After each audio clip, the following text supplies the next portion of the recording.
ఆయన మాత్రమే కాపాడు శక్తి గలవాడు. ఆయన శక్తి చేత కాపాడుబడు మీ కొరకు అనే మాటలో నీవును ఉండాలని దేవుడు కోరుతున్నాడు. నీ కాపుదలకు నీ శక్తి కాదు ఆధారం, నీ క్షేమాభివృద్ధికి కాదు నీ శక్తి ఆధారం, నీ భద్రతకు కాదు నీకున్న శక్తి అంతయు ఏ మూలము కాదు.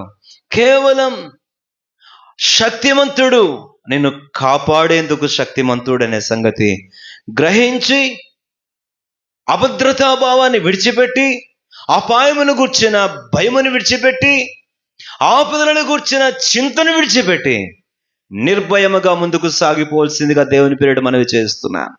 God is the only one having every power to protect you from all the evil. He will protect your spirit, soul and body.